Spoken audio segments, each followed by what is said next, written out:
अस्सलामुअलैकुम and very good morning. जागो लाहौर में आप सबको खुश आमदीद कहते हैं जनाब। मैं हूँ आपकी होस्ट मुनीबा आसिफ, हमेशा की तरह इस दुआ और इस उम्मीद के साथ कि आप लोग जहाँ कहीं भी होंगे ठीक ठाक होंगे, अपना ख्याल रख रहे होंगे, लेकिन साथ ही साथ अपने चाहने वालों का भी ख्याल रखना है, अपने इन्वायरमेंट का भी ख्याल रखना है।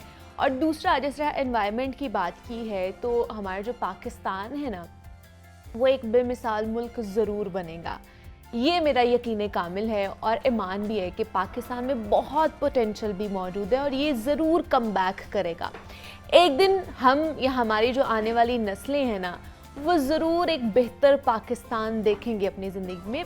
बेशक लोग तरह तरह के ख़यालात रखते हैं, उनके सोचने का अंदाज़ दूसरे से मुख्तलिफ होता है। ये बात बहुत ज़्यादा आम मुशाहदे में भी है कि हमारे इर्द गिर्द कहीं कुछ भी हो जाए ना, तो हम सब इल्ज़ाम इसी धरती पर धरकर, हाथ अपने झाड़ कर एक साइड हो जाते हैं। और हम तो वो कौम है जो वन वे की खिलाफ वर्जी करके ट्रैफिक वार्डन्स को ही बुरा भला बोलने लग जाते हैं। और हम सोशल मीडिया पर सिर्फ इंटेलेक्चुअल बनने की खातिर ना, हम अपने ही मुल्क के ख़िलाफ़ इतना मनफी रवैया इख्तियार कर लेते हैं कि बग़ैर ये देखे और बग़ैर ये सोचे समझे कि हमारे इस अमल से मुल्क का कितना नेगेटिव इमेज और तासुर जाएगा, हम कुछ भी लिख देते हैं अपने सोशल मीडिया प्लेटफॉर्म्स पर। और हम पाकिस्तान मुखालिफ ट्रेंड्स का हिस्सा जो है ना, वो खुशी खुशी भी बन जाते हैं और हमें कोई रिग्रेट भी नहीं रहता है। इससे पहले कि मैं जनाब आगे बढ़ूं और आप ये समझें कि शायद मैं ये कह रही हूँ आप लोगों से कि आप हरगिज़ तनकीद ना करें और ये कि आंखें बंद करके और बस साइड लाइन से गुजर जाएं, साइड से होकर गुजर जाएं, मैं आपसे कुछ पूछना चाहूँगी। कुछ सवालात हैं आज जो मैंने आपके साथ करने हैं। कि मेरा सवाल ये है कि क्या हम ऐसा रवैया अपना कर अपने ही घर की बुनियादें नहीं खोद रहे? हम अपने ही लिबास पर कैसे कीचड़ डाल सकते हैं, कैसे अपने लिबास को गंदा कर सकते हैं कि जिस वतन में हम आज़ादी से रहते हैं और इसी पे हम गंद डालने वालों की सफ़ में खड़े होते हैं और कभी भी देर नहीं लगाते हैं। और फिर दावा से ये भी मैं कह सकती हूँ कि दुनिया में कहीं भी आप चले जाए ना, आपको पाकिस्तान जैसी आज़ादी कहीं भी नहीं मिलेगी। जितना सुख का सांस आप यहाँ पर ले रहे हैं ना, आपको वहाँ पर नहीं मिलेगा। आप चाहे तो बाहर जाकर देख लें कि जिन्हें आप कामयाब समझते हैं या आप ये कहते हैं कि सिर्फ बाहर जाने को ही कामयाबी समझें, तो मेरा मशवरा आप लोगों से ये है, एडवाइस ये दूंगी मैं आपको कि आप सिर्फ तस्वीर का एक रुख ना देखें। सिक्के के भी दो रुख होते हैं, तो सिर्फ हम एक रुख देख के अपना पर्सपेक्टिव बना लेते हैं, जो कि हमें नहीं करना चाहिए। बल्कि ये भी देखें कि वो लोग हैं जो अपने तमाम तर रिश्तों से दूरी बर्दाश्त करते हैं। उनका भी दिल करता है कि वो अपने ख़ानदान की हर खुशी हर गमी में मौजूद रहें, उनका साथ दें, लेकिन वो ऐसा कर नहीं सकते। और फिर दूसरी तरफ बात, वो परदेस में 16 से 20-20 घंटे काम कर रहे होते हैं, यानी वहाँ भी वो सख्त मेहनत करके कमा रहे होते हैं, मौसम की सख्ती भी झेलते हैं और फिर जाके वो कहीं इस काबिल होते हैं कि वो अपने ख़ानदान की किफ़ालत कर सके। और आपके पास पाउंड्स या फिर डॉलर्स नहीं है, तो वो ये सब तो है ना जो उनके पास नहीं है। वो सारे रिश्ते, वो सारा कह ले कि एक कंफर्ट जोन तो आप लोगों के पास है ना, जो उन लोगों के पास नहीं है, जिसके लिए वो तरसते हैं, साल साल तरसते हैं। और हम लोग फिर भी इस चीज़ के ऊपर बाज़द होते हैं कि हमने तो जाना है तो बाहर जाना है, हमने पाकिस्तान में तो कुछ करना ही नहीं है। हम अगर कामयाब होंगे तो हम बाहर जाके कामयाब होंगे, हम पाकिस्तान में शायद कामयाब नहीं हो सकते हैं। ये हमारा माइंडसेट बनता जा रहा है। और वैसे भी हम ना बड़ी अजीब कौम, मैं तो कहूँगी कि हम में से अक्सर अपने सर्कल में ये भी गुफ्तगू सुनते हैं कि हम यहाँ डबल जॉब नहीं कर सकते हैं या हम लोग अपनी जॉब के ऊपर ओवर टाइम नहीं लगा सकते हैं। लेकिन मैं बस बाहर जाकर अगर आप देखें तो 16 घंटे नॉन स्टॉप भी वो लोग काम कर रहे होते हैं। और दिलचस्प बात यह है कि हम में से ही बहुत से लोग यहाँ कानून को ये कहकर तोड़ते हैं कि कोई बात नहीं, सिग्नल ही है ना, कोई नहीं, तोड़ लिया तो खैर है, बाकी लोग भी तोड़ते हैं, हम भी तोड़ लेते हैं। और अगर इवन दो एंड पे पकड़े भी गए तो कोई बात नहीं, 500 का चालान ही है ना, भर देंगे, खैर है। लेकिन यही जब हम दूसरे मुल्कों में जाकर अच्छे बच्चे बनकर लाइन में लगकर कहते हैं ना जी वहाँ का डिसिप्लिन बड़ा अच्छा है, अरे भाई डिसिप्लिन तो यहाँ पर भी आप अच्छा कर सकते हैं, वहाँ के लोग ही बनाते हैं डिसिप्लिन, तो हम भी यहाँ का डिसिप्लिन अच्छा बना सकते हैं। हम भी कवानीन पर अमल पैरा होकर एक मुहज़्ज़ब कौम बन सकते हैं। हम भी तरक्की बहुत करते हैं मतलब तरक्की तरक्की तरक्की हम लोग ये करते रहते हैं कि हम तरक्की क्यों नहीं कर रहे हैं, लेकिन मेरा ख्याल ये है कि हमें पहले अपने अंदाज़ और अपने जो तौर तरीके हैं ना वो ठीक करने पड़ेंगे। तरक्की हमारा मुल्क इसी बुनियाद से बन जाएगा और करेगा भी कि मैं समझाना और बताना आप लोगों को ये चाह रही हूँ कि अपने ही घर पर हम बाहर से पत्थर ना मारें, वरना लोग भी आपके साथ मिलकर ना उसे गिराने की कोशिश करेंगे। और याद रखिए कि हमने पनाह एंड पर अपने घर में ही लेनी होती है, अपने घर में ही हमें पनाह मिलती है, कोई और हमें पनाह नहीं देता है। क्योंकि आज ये सब बात करने का मेरा मकसद ये था क्योंकि आज 27 सितंबर है और पूरी दुनिया जो है इस वक्त टूरिज़्म के हवाले से आलमी दिन मना रही है। अपने मुल्क का एक जो सॉफ्ट इमेज होता है वो दिखा रही होती है, और हम भी पाकिस्तान का मुस्बत चेहरा दुनिया को दिखा सकते हैं। किस तरह दिखा सकते हैं? बिकॉज़ हम इस वक्त जदीद दौर में हैं और हर किसी के हाथ में ये मोबाइल फ़ोन मौजूद होता है। आप जहाँ भी जाएं, जहाँ पर भी आप मौजूद हो, वहाँ अपने शहर की कोई भी फेमस जगह हो सकती है, तारीखी जगह हो सकती है, अच्छी जगह हो सकती है, उसकी पिक्चर लें, उसकी वीडियोस बनाकर अपने सोशल मीडिया पेजेस पे वहाँ पर शेयर करें और लिखें कि ये हमारा पाकिस्तान है, ये हमारा मुल्क है। और इस छोटी सी काविश से ना क्या होगा कि पाकिस्तान की जो खूबसूरती है ना वो दुनिया भर में ज़्यादा अच्छे अंदाज से पहुँच सकेगी। हम क्या करते हैं, हम हर बात हुकूमत पर छोड़ कर ना अपने आप को बरेउल ज़िम्मा कह देते हैं, बल्कि ऐसा नहीं होना चाहिए। हमें भी कुछ करना होगा, मिलकर आगे बढ़ना होगा। कुछ जिम्मेदारी का वज़न हमें खुद भी उठाना सीखना चाहिए। हर जिम्मेदारी हम दूसरे पर डाल के बरीउल ज़िम्मा नहीं हो सकते। हम ये नहीं कह सकते कि हमारे हिस्से की जिम्मेदारी भी कोई और ही निभाए, वरना ऐसा नहीं हो सकता। जब तक सारे मिलकर अपने पाकिस्तान के लिए, अपने मुल्क के लिए काम नहीं करेंगे, उसकी तरक्की के लिए काम नहीं करेंगे, तब तक हमारा मुल्क तरक्की नहीं करेगा।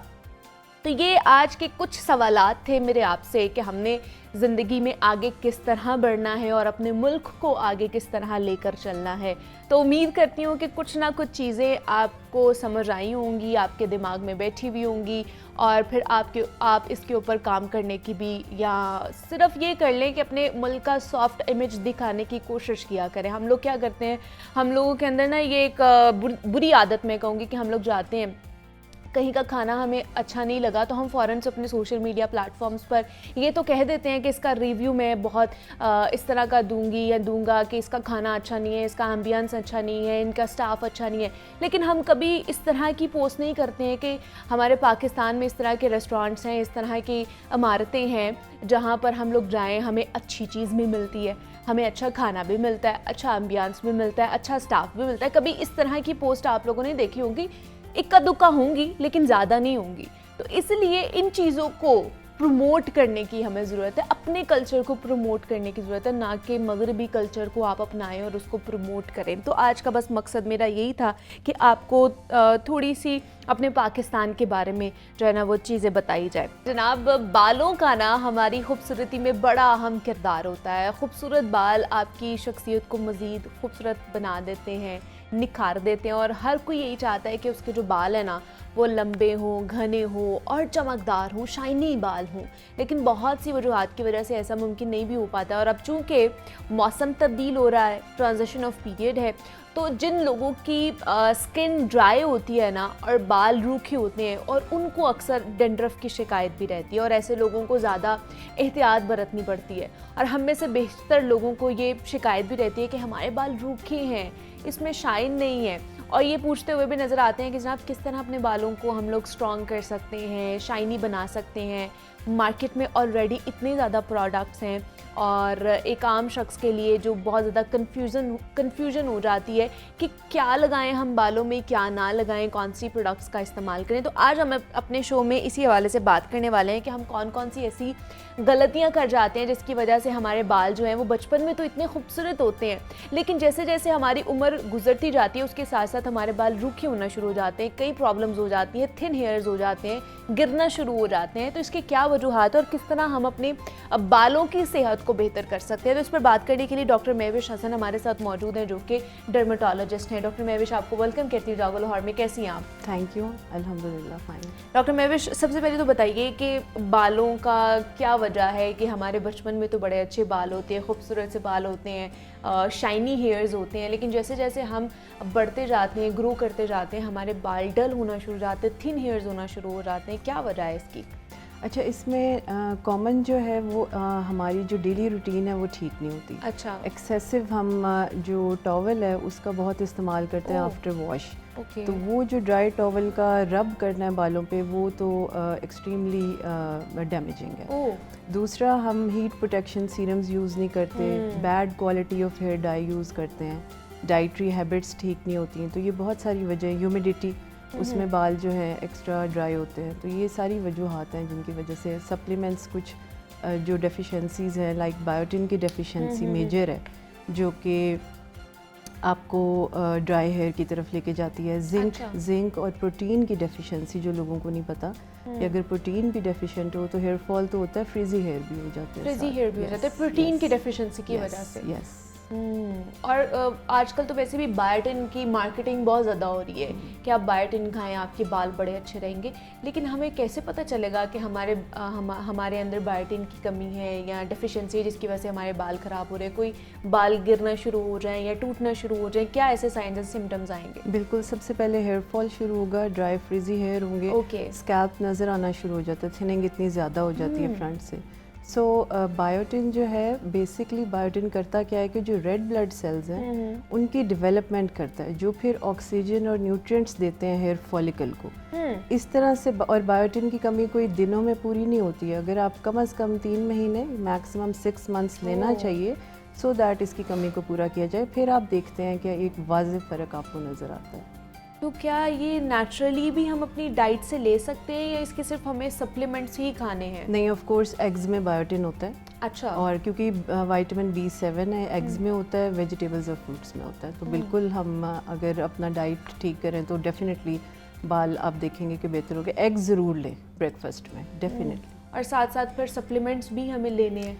जी, अगर आपके सिम्टम्स आ रहे हैं क्लिनिकली और डर्मेटोलॉजिस्ट ने आपको रिकमेंड किए तो डेफिनेटली फिर आपको लेने पड़ेंगे। अगर आपकी शुरू से ही एक हेल्दी डाइट थी, फिर बहुत कम चांसेस हैं कि आपको सप्लीमेंट की तरफ जाना पड़े। वरना आप अपनी डाइटरी हैबिट्स जो हैं वो ठीक करें और उसके बाद आपके बाल भी ठीक हो सकते हैं। Yes, absolutely. अच्छा, दूसरा डेंड्रफ का प्रॉब्लम बहुत ज़्यादा होता है। एक तो बहुत से लोग कहते हैं कि हमारी स्किन का टेक्सचर ही ड्राई है, ड्राई स्किन है, इस वजह से भी।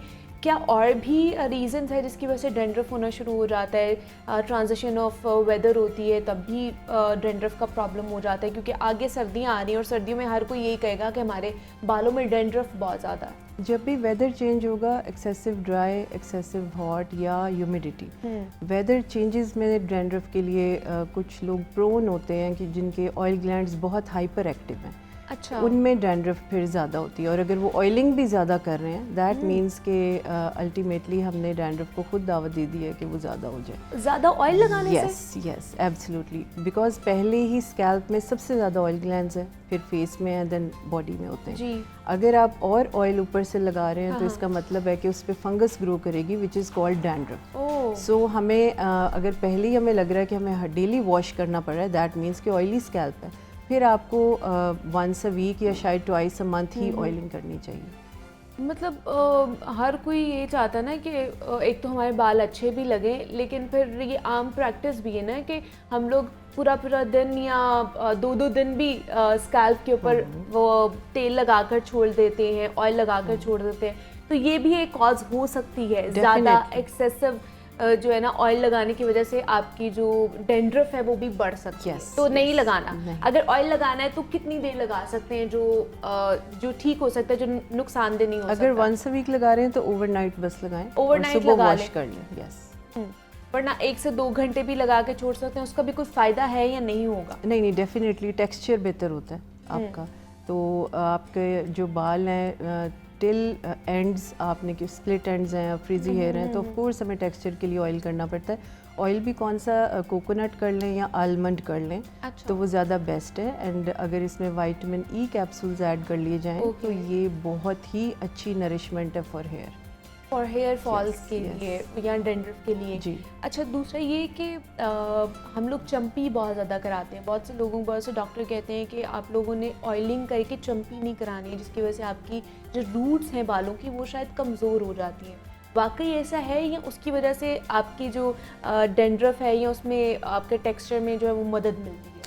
ऐसा बिल्कुल नहीं है। जो मसाज है उसको हम डर्मेटोलॉजिस्ट बल्कि इनकरेज करते हैं कि आपने ये करना है। Why? Because blood circulation increase होगी तो हेयर फॉलिकल के लिए वो हेल्दी है।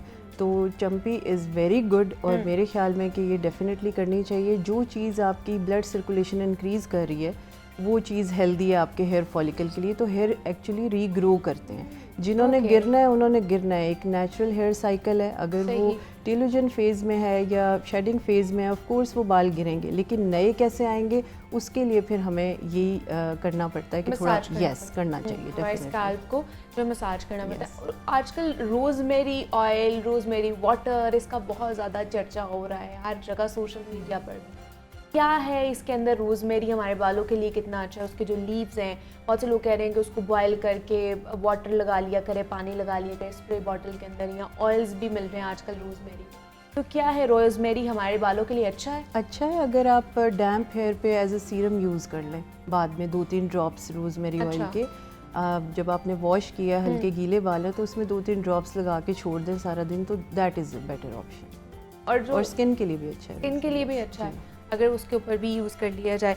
अच्छा, दूसरा शैम्पूज़ नहीं हमें पता कि हमने किस तरह के शैम्पूज़ यूज़ करने हैं। टी शैम्पू यूज़ करना है, हमारे बालों का टेक्सचर किस तरह का है उसके मुताबिक हमने शैम्पूज़ यूज़ करने हैं। तो कैसे पता चलेगा हमें कि कौन सा शैम्पू हमारे लिए बेहतर है? अगर तो शैम्पू आपकी रूटीन में ठीक काम कर रहे हैं फिर उसको चेंज मत करें। अगर आपको लग रहा है कि फ्रिजी हेयर है, ड्राई हेयर है, हेयर फॉल हो रहा है, फिर डर्मेटोलॉजिस्ट से आपने पूछना है जिनमें बायोटिन होना चाहिए, कोलेजन होना चाहिए और सल्फेट फ्री तो डेफिनेटली होने चाहिए। तो वो आपको डर्मेटोलॉजिस्ट, हम जब हमारे पास पेशेंट्स आते हैं, मेल्स के हम अलहदा रखते हैं एंड फीमेल्स के अलहदा, बिकॉज डेलिकेसी ऑफ हेयर के हिसाब से, लेंथ के हिसाब से हम डिसाइड करते हैं shampoo with hair mask. So conditioning बहुत ज़्यादा नहीं करनी चाहिए बिकॉज उससे डैंड्रफ जो है वो ज़्यादा हो सकती है। हेयर मास्क अगर यूज़ हो जाए जो कि 1 inch away from root start करके आप टेल एंड्स कर लें तो वो 5-10 मिनट्स के लिए डेली वो बेहतर है। वो बेहतर है। और वो मार्केट से ही जो मिलते हैं वही वाले यूज़ करने चाहिए, या घर में भी हम लोग बड़े हेयर मास्क बनाते हैं, मायनीज़ लगा ली, अंडा लगा लिया, इस तरह की चीज़ें लगा ली, वो भी हम लोग यूज़ कर सकते हैं? लेकिन जो लोग इजीली अफोर्ड कर सकते हैं वो बने बनाए ले सकते हैं। बहुत अच्छे अब मार्केट में आ गए, अपने डॉक्टर से पूछे एंड आई एम श्योर हमारे पास जो पेशेंट आते हैं, हम नाम नहीं ले सकते बट हम ऑफ कोर्स ब्रांड्स भी अब बताते हैं जो हमारे ट्राइड एंड टेस्टेड हैं। अच्छा। और अगर कुछ लोग घर में करना चाहते हैं, of course mayonnaise, eggs, yogurt, तीनों चीज़ें बेस्ट हैं। मतलब ये अच्छा है? जी बिल्कुल अच्छा। तो ये आप लोग अफोर्डेबल हैं, आपके घर में मौजूद होती हैं चीज़ें, आप ये आराम से लगा सकते हैं। और इनको भी रोज़ाना ही लगानी चाहिए जो घर में मौजूद है, या फिर हम लोग वंस इन अ वीक लगा सकते हैं? नहीं, ये तो जो डोमेस्टिक हैं ये वंस इन अ वीक, जो आप बाहर से ख़रीदते हैं वो आप ऑल्टरनेट डेज पे कर सकते हैं। अच्छा, दूसरा कंडीशनर लगाना चाहिए? कंडीशनर डिपेंड करता है कि आप अगर डेली करना चाह रहे हैं तो daily conditioning is not good. अच्छा। बल्कि रिवर्स कंडीशनिंग का भी एक नया कॉन्सेप्ट आया है कि लोग पहले शैम्पू करते हैं और फिर कंडीशनर करते हैं।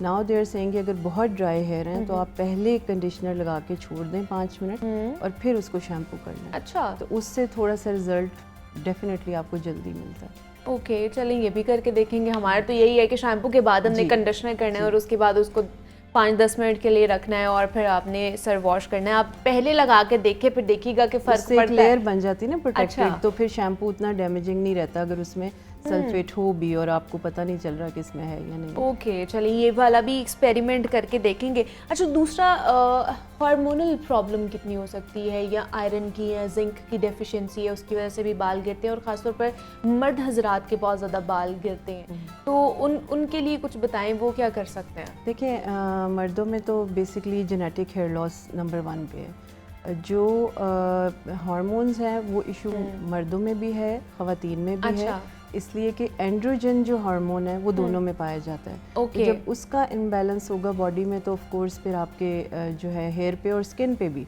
डेफिनेटली इसके सिम्टम्स आते हैं। तो जिंक, आयरन, विटामिन डी, ये चीज़ें डेफिनेटली चेक होनी चाहिए पहले ब्लड टेस्ट के थ्रू फिर उनकी कमी को पूरा होना चाहिए, एंड देन उसके बाद फिर हेयर स्प्रेज मिलते हैं जो मेडिकेटेड होते हैं, and biotin supplement is of course necessary.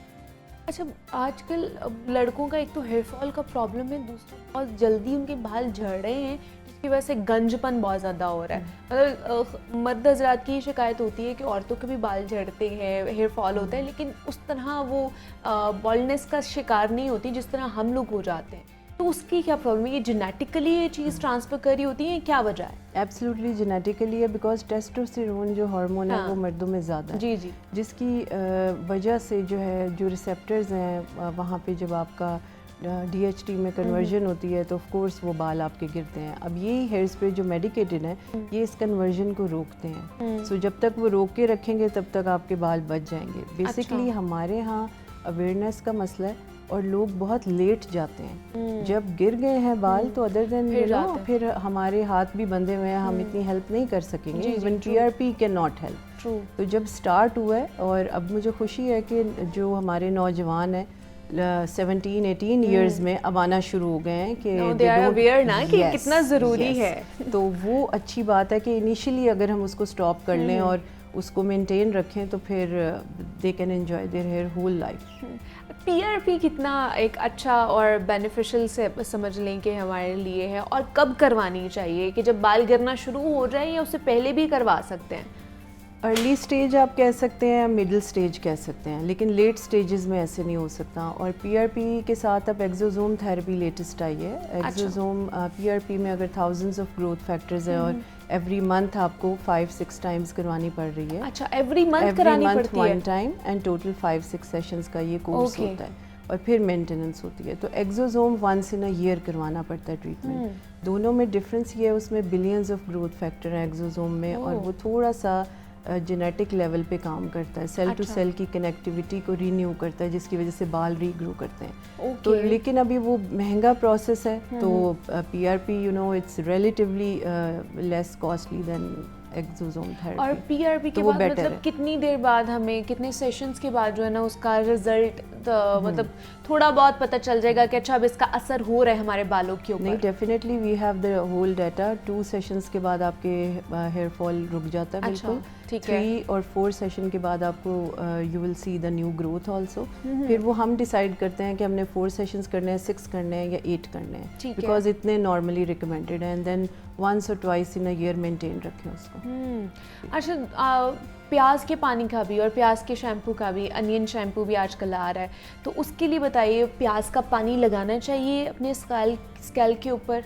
जी बिल्कुल, अब साइंटिफिकली अनियन का रोल प्रूव हुआ है, तो अब हेयर स्प्रेज में मेडिकली प्रूवन, अब जो हमारे फार्मास्यूटिकल कंपनीज हैं उन्होंने अनियन को ऐड कर लिया इसमें। तो आप वैसे अगर खालिस मिल जाए तो वो भी बहुत अच्छा है, लेकिन अब स्प्रेज भी इसमें मिल रहे हैं मेडिकेटेड जो आप यूज़ कर सकते हैं। मतलब आप घर में प्याज का पानी निकाल के वो अपने स्कैल्प के ऊपर जो है ना वो स्प्रे कर सकते हैं, वो आपके लिए कारामद साबित होगा, बेनिफिट उसका होगा आपके लिए। लेकिन मुझे ये बताइए कि एक तो एक्सपेंसिव बहुत ज़्यादा है ये वाली फील्ड, हमारी लोग आते हैं तो ज़्यादातर लोग किस वजह के लिए आते हैं, या कौन सा ऐसा ट्रीटमेंट लेने के लिए आते हैं, ख़ासतौर पर बालों के लिए, क्योंकि आज हम बालों पे बात करें, तो ज़्यादा कौन सा ट्रीटमेंट है जो लोग लेते हैं आके? अगर मैं कहूँ 80% तो 80% PRP। दे नो कि when to get the PRP, बल्कि खुद आके हमें बताते हैं कि हमने अब PRP करवानी है। इवन इफ वी रिकमेंड के अभी ज़रूरत नहीं है, still they want, because they don't want to lose hair. तो PRP मैक्सिमम इस वक्त हो रहा है, एक्सोसोम भी अब इन हो जाएगा, एंड फिर हेयर ट्रांसप्लांट। डॉक्टर, मैं भी sorry to interrupt you, PRP में कोई एज लिमिट भी है या किसी भी एज में करा सकते हैं? देखिए, यंग पेशेंट्स में क्वालिटी ऑफ प्लेटलेट्स बहुत अच्छी होती है, तो वो PRP के रिजल्ट पे डिपेंड करती है। तो यंग पेशेंट्स में PRP हो जाए, और अगर हमारे पास 50+ आते हैं फिर हम कोशिश करते हैं कि एक्सोसोम कर दें थेरेपी, या इम्पोर्टेड स्टेम सेल्स आते हैं और वो चीज़ें फिर हम उनमें यूज़ करते हैं कि इफ़ वी सी कि इनको कोई इंडिकेशन ऐसी तो नहीं है जिसमें हम प्लेटलेट्स, इनका ब्लड नहीं ले सकते, तो फिर हमें उनमें भी दूसरी चीज़ों को देखना। फिर वो अदर ऑल्टरनेट्स जो है ना वो यूज़ किए जाते हैं। ठीक है जी, आज हमने ख़ासतौर पर बालों के हवाले से बात की है कि बालों को किस तरह बेहतर बनाया जा सकता है, इनको हेल्दी बनाया जा सकता है और इनको क्या क्या चीज़ें चाहिए होती हैं। इस पर बात करने के लिए डॉक्टर महविश हसन हमारे साथ मौजूद थी, डर्मेटोलॉजिस्ट थी। डॉक्टर महविश, बहुत शुक्रिया आपके वक्त का कि आप यहाँ पर आई और ये तमाम तर चीज़ें जो हम लोगों ने डिस्कशन जिसके बारे में की है, आप लोगों ने ये करनी है और तमाम तर अप्रूव्ड हैं जनाब के, वो चाहे रोज़मेरी ऑयल हो जाए, अनियन का पानी हो जाए, आपने बालों में लगाना है, शैम्पू का ख्याल रखना है, सल्फेट फ्री हो तो बेहतरीन है और इसके बाद ऑयलिंग भी करनी है, लेकिन फिर भी बैलेंस्ड रह कर ये चीज़ें सारी जो है ना इसका इस्तेमाल करना है। अब आगे बढ़ते हैं, कुछ सुलाफ़े के हवाले से बात कर लेते हैं। तो सुलाफ़े आज हमें क्या बताने वाली हैं और क्या सिखा रही हैं, कौन सी योगा टिप्स देने वाली हैं, तो उन्हीं की तरफ चलते हैं और जानते हैं सुलाफ़े से। जी सुलाफ़े, ओवर टू यू। जी अस्सलाम वालेकुम, दिस इज़ सुलाफ़े नकवी और आज हम बात करने वाले हैं 3 exercises to burn belly fat. कितना एक ऐसा ये अवामी मसला है कि लोग कहते हैं, हर कोई कहता है बेली फैट के लिए कोई एक्सरसाइज बताओ।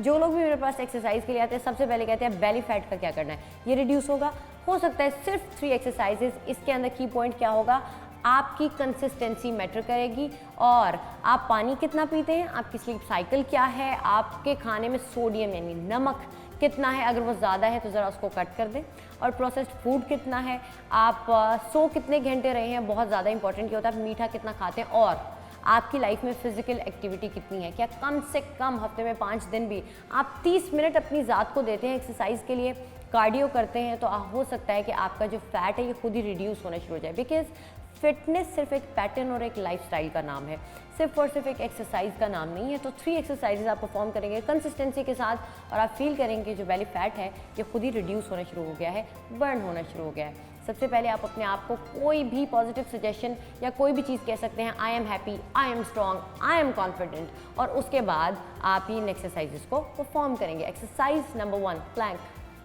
बहुत सारे लोग कहते हैं प्लैंक से क्या होगा, क्योंकि इसलिए कह रहे होते हैं क्योंकि वो मुश्किल लग रहा होता है। तो आप सबसे पहले इसको प्रैक्टिस करेंगे अपनी नीज़ पर, एल्बो पर आएँ या यहाँ पर आएँ, आपने इसको परफॉर्म करना है नीज़ पर यहाँ।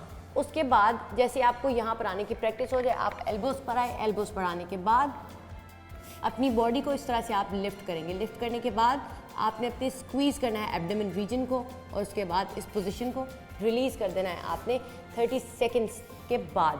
30 सेकंड्स तक आप शुरू में होल्ड करने की कोशिश ज़रूर करेंगे, एम करें कि आपने 30 सेकंड्स तक होल्ड करना है। अगर आप नहीं कर पा रहे तो आपने इसको परफॉर्म करना है एटलीस्ट 20 सेकंड्स के लिए, और उसके बाद बढ़ाते चले जाना है 1 मिनट तक 2 से 3 दफ़ा। इसके अलावा बेली फैट के लिए कौन सी एक्सरसाइज है जो थोड़ी सी आसान होगी, वो क्या होगी, बोट पोज। वो किस तरीके से होगा कि आप आराम से इस पोजीशन में चले जाएंगे और अपनी नेक को थोड़ा सा ऊपर रखेंगे और इसको इस तरह से परफॉर्म करेंगे। वो लोग जो बिगिनर नहीं हैं वो यहाँ हाथ रखेंगे और लेग को इस तरीके से यहाँ टैप करेंगे, और हाथ यहाँ से आप छोड़ भी सकते हैं और इसको इस तरह से टैप करते जाएंगे अपनी हील्स के साथ। 30 सेकंड तक या 1 मिनट तक आप इसको परफॉर्म कर सकते हैं 2 से 3 दफ़ा। अब हमारी हो गई 2 एक्सरसाइजेज, और लास्ट कौन सी एक्सरसाइज होगी जो आपके बेली फैट को रिड्यूस कर सकती है, जो आसान भी हो। अब वो होगी हमारी ब्रीदिंग एक्सरसाइज। क्या, कैट एंड काउ। सिंपल, आपने सीटेड कैट एंड काउ करना है। किस तरीके से, इसमें सिर्फ और सिर्फ की पॉइंट क्या होगा कि आपने अपने एब्डोमेन रीजन को स्क्वीज करना है और इसी पर फोकस करना है। आपने इनहेल किया, एक्सेल, आपने एब्डोमेन रीजन को यहाँ पर स्क्वीज किया और कुछ देर 5 ब्रेथ्स के होल्ड के बाद एंड एक्सेल। रिमेंबर, यहाँ आप सांस ले रहे होंगे लेकिन 5 ब्रेथ्स तक, उसके बाद आप दोबारा इनहेल करेंगे। इस तरीके से आपका जो एब्डोमेन रीजन है आपको महसूस होगा कि जो आपको लग रहा है कि ये टाइटनिंग नहीं थी या ये टाइटन नहीं था, वो आहिस्ता आहिस्ता आपको महसूस होना शुरू होगा कि ये जगह थोड़ी सी स्टिफ हो रही है, या जिससे बैक टू नॉर्मल जिस तरह आना चाहिए वैसे आना शुरू हो गई है। इसके अलावा आप क्या कर सकते हैं, ब्रीद, जस्ट ब्रीद। किस तरीके से कि ताकि आपका स्ट्रेस रिलीज़ हो। मैंने अक्सर ये चीज़ देखी है कि 70% आपकी डाइट होती है और 30% आपका वर्कआउट होता है, लेकिन इसी तरीके से 90% आपका जो स्ट्रेस कॉज करता है बहुत सारी चीज़ों को। तो क्या आपको ये पता है कि अगर आपकी लाइफ में स्ट्रेस है तो आप बेली फैट का शिकार हो सकते हैं। इसीलिए आपको सबसे पहले इस चीज़ को अपनी लाइफ से कट करना होगा। उसके लिए आप क्या करेंगे, इनहेल करेंगे, exhale. Again, inhale. Take a deep breath and exhale. Forcefully. Inhale.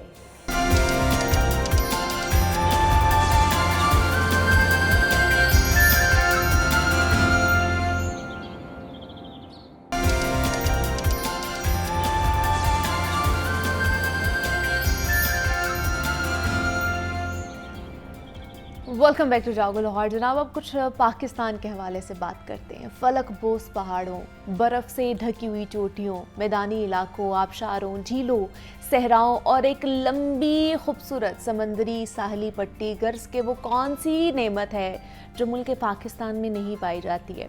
आप अगर बलूचिस्तान में ईरान के साथ मिलने वाली साहली पट्टी से शुरू हो जाएं और कश्मीर और शुमाली इलाका रात तक आएँ और एक से एक खूबसूरत और हैरत में डालने वाली जगह आपको देखने को मिलेगी। गवादर से कोई 20 किलोमीटर मगरिब की जानिब साहिल समंदर इतना खूबसूरत है कि आपका दिल वहाँ से हटने को नहीं चाहता। खैबर पख्तूनख्वा चले जाएं और वह वैसे भी सयाहों की जन्नत कहा जाता है। सवात का इलाका दुनिया के किसी भी खूबसूरत तरीन सयाहत के मकाम को शर्मा देता है।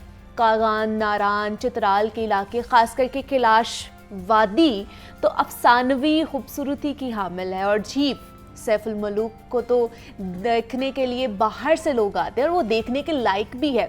आज़ाद कश्मीर में भी खूबसूरत नज़ारे सयाहों को अपनी तरफ लुभाते हैं, खींचते हैं।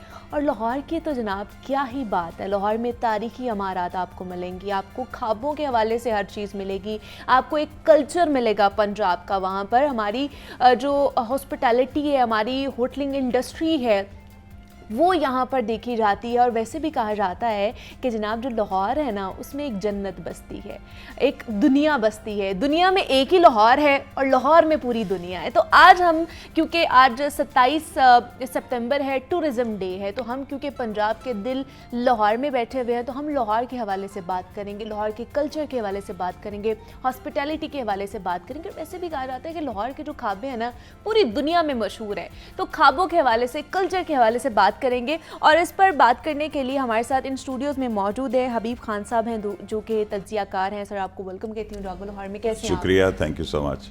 और इनके साथ हमें ज्वाइन किया है मियाँ शाहिद महमूद साहब हैं, जो कि हैं कोथम के एग्जीक्यूटिव डायरेक्टर। सर, आपको वेलकम कहती हूँ जागो लाहौर में। कैसे हैं आप? बहुत शुक्रिया, thank you very much. Sir, सबसे पहले हबीब साहब आप ही से स्टार्ट करना चाहूँगी, क्योंकि आज टूरिज़्म डे है, तो उस पर हमें लगा कि उन लोगों को बुलाया जाए जो कि फेस ऑफ पाकिस्तान है, पाकिस्तान को रिप्रेजेंट कर रहे हैं, वो चाहे ख्वाबों के हवाले से हो जाए या किसी और चीज़ के हवाले से हो जाए।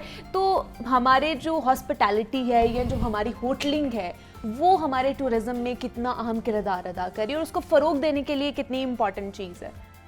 मुनीबा जी, आपने सही कहा कि लाहौर जो है वो पाकिस्तान का दिल है बेशक, और टूरिज़्म के हवाले से बहुत यहाँ अट्रैक्टिव चीज़ें हैं। लेकिन इससे पहले आपने ओवरऑल पाकिस्तान की बात भी की और बड़ी दिल फरेब आपने एक तस्वीर उसकी खींची। तो फिर क्या वजह है कि हम इस वक्त दुनिया के अंदर 83rd रैंक आ रहा है हमारा, 120 ममालिक में से हम बिल्कुल काफ़ी नीचे हैं। 83rd रैंक आ रहा है टूरिज़्म के हवाले से। इसके लिए आज टूरिज़्म डे है, तो आई थिंक इस पे ज़रा एक गौर करना चाहिए कि क्या इक़दाम गवर्नमेंट कर सकती है जिससे टूरिज़्म इंक्रीज़ हो। देखें, सबसे पहले तो ये है कि आपने टूरिज़्म को 2 सेगमेंट्स में करना है। एक डोमेस्टिक टूरिज़्म है, एक इंटरनेशनल टूरिज़्म। ठीक है, हमारी तकरीबन 85% इस वक्त जो टूरिज़्म हो रही है नॉर्दर्न एरियाज़ में और इलाकों में, वो डोमेस्टिक टूरिज़्म। अच्छा, अब अनफॉर्चुनेटली चूँकि पेट्रोल महंगा हो गया है, बिजली कहाँ चली गई है, आई डोंट नो कि ये सीज़न जो है डोमेस्टिक टूरिज़्म के लिए अगला जो साल है कैसा होगा। ठीक है ना। ऑन दी अदर हैंड हमें चाहिए कि हम इंटरनेशनल टूरिज़्म को प्रमोट करें। उसके अंदर देखें, हमारे पास जो आपने एक चीज़ मेंशन नहीं की, आपने बहुत कुछ मेंशन किया, एक चीज़ मेंशन नहीं की, रिलीजियस टूरिज़्म। एक बहुत बड़ा सेगमेंट है इंटरनेशनल टूरिज़्म का, जिसके अंदर ज़्यादातर ट्रैवलिंग जो होती है, जिस तरह हम लोग हज करने जाते हैं, उम्रे पे जाते हैं, ठीक है, इस तरह मुख्तलिफ रिलीजियस टूरिज़्म जो है मुख्तलिफ ममालिक में बहुत ज़्यादा इम्पॉर्टेंट है। पाकिस्तान फॉर्चुनेटली इस वक्त सिख रिलीजन का एक बहुत बड़ा सेंटर मरकज़ है। और इंडिया में जो हालात हैं उसके बाद अब जो इंटरनेशनल सिख पॉपुलेशन है जो अंदाजन कोई जी जी 3 मिलियन के करीब है, हाँ, ठीक है, वो यहाँ आ सकती है इजीली आ सकते हैं और उनके पास फॉरेन एक्सचेंज है, बिल्कुल ऐसे और जी। वो यहाँ उनके सारे होली साइट्स हैं, गुरुद्वारे हैं, ननकाना साहब का, आप उसी का देख लेना, एक राहदारी हमने खोली है जी, वो तो उसकी वजह से करतारपुर हमारा में कितना हो ज्यादा गया, जो वो है इंडिया वो वाले बेहतर उसको हुआ। डिस्करेज करते जी, जी। हैं, लेकिन इंटरनेशनल टूरिज्म तो नहीं। तो हमें चाहिए कि हम इस चीज़ के ऊपर आजकल वेबसाइट्स हैं, वेबसाइट्स डेवलप जी, करें, जी। सिख पॉपुलेशन जो बाहर रहती है उनको इन्फॉर्म किया जाए कि जी आप वेलकम हैं यहाँ। अच्छा, फिर बाकी इंटरनेशनल टूरिज्म जो आप मेंशन कर रही थी हमारी नॉर्दर्न एरियाज़ की, वहाँ एडवेंचर टूरिज्म है, बिल्कुल ऐसे ही जी, है, हाँ जी। उनके लिए फिर आप वीज़ा जो है वो आसान उसमें करें, relaxation ऑनलाइन भी कराएं। वीज़े करें, हैं, इस तरह के इकदाम करें, तो फिर आप देखेंगे कि आप इस वक्त पाकिस्तान, आज बाय द वे मैं आपको ये बताऊं, हमारी टोटल जो इनकम फ्रॉम फॉरेन टूरिज्म है, अच्छा। वो $800 मिलियन है, कोई छोटा अमाउंट नहीं है। और हम $1 बिलियन लेने के लिए IMF के पास जाते हैं कितनी मिन्नतें करते हैं। टूरिज्म आपको $800 मिलियन दे रही थी या दे रही है, ये फिगर आसानी से डबल ट्रिपल हो सकता है। और इसके यही तो मसला है, कैसे हो सकता हाँ है कि जी। इनको समझ नहीं आ रही कि इसको डबल कैसे करना है, किस तरह आसानी से- सहूलियात देनी है, आसानी- आसानी किस तरह पैदा करनी है लोगों के लिए। आपकी जो सिख टूरिज्म है, ये बहुत बड़ा अपॉर्चुनिटी, बहुत बड़ी अपॉर्चुनिटी है आपके लिए। वो आप उनको फैसिलिटेट करें, उनको एजुकेट करें, क्योंकि लोगों को खदशात भी हैं ना कि जी पाकिस्तान जाना है, पता नहीं सेफ्टी है नहीं है। वो ये सारी चीज़ें आपकी जो बाहर एम्बेसीज बैठी हैं उनको प्रमोट करना चाहिए, जी। इस तरह के इक़दाम करने चाहिए। इसके अलावा बुद्ध मजहब की टूरिज्म, हमारे पास इस वक्त ओल्डेस्ट जो हैं स्टूपाज या बुद्ध जी, मजहब के जो रेलिक्स या उनके मॉन्यूमेंट्स हैं, वहाँ पर वो भी कितने, पाकिस्तान हाँ में जी, हैं। मौजूद और हैं, इस बिल्कुल। वक्त जो बुद्ध मजहब है ज़्यादातर चाइना, कोरिया, जापान, वो आ सकते हैं थाईलैंड, यहाँ इन ममालिक में हैं जो करीब हैं पाकिस्तान के। उनके लिए आना मुश्किल नहीं है। अगर इनको भी प्रमोट किया जाए, ऑर्गेनाइज किया जाए, तो बहुत ज़्यादा रेवेन्यू आ सकता है। पर ये तो मैंने आपको थोड़ी सी लंबी दास्तान सुना दी। लाहौर के हवाले से देखें, यहाँ जो वर्ल्ड सिटी ऑफ लाहौर है, उसकी एक अथॉरिटी भी बनाई गई है और उन्होंने बड़ा अच्छा काम किया है। आगा खान फाउंडेशन ने ये कॉन्सेप्ट डेवलप किया और उनको फंड किया कि अंदरून शहर लाहौर का जो है, वो उसकी जो एक हिस्टोरिकल जो विरसा है Value उसका, है ये जो विरसा, उसका विरसा हाँ जी। है, वो दुनिया में बहुत कम जगहों में पाया जाता है। फैज़ है मोरक्को में एक शहर, उसको डेवलप किया पहले, उसके तर्ज पे इन्होंने ये जो है ना, यहाँ कर अंदरून रहे लाहौर, हैं। और वर्ल्ड सिटी ने कमाल का काम किया है वहाँ, और उस अंदरून शहर को एक टूरिस्ट अट्रैक्शन बना दिया। और फिर इसी तरह फूड स्ट्रीट बनी है उधर, वो भी हिस्टोरिकल, वो जो एक खिता है उस एरिया का जहाँ आपको गुरु अर्जन का वो है टेंपल है, वहाँ गुरुद्वारा है गुरु सिखों के लिए, फिर बादशाही मस्जिद है, लाहौर फोर्ट है। तो ये बहुत ज़्यादा अट्रैक्टिव चीज़ें हैं लोगों के लिए।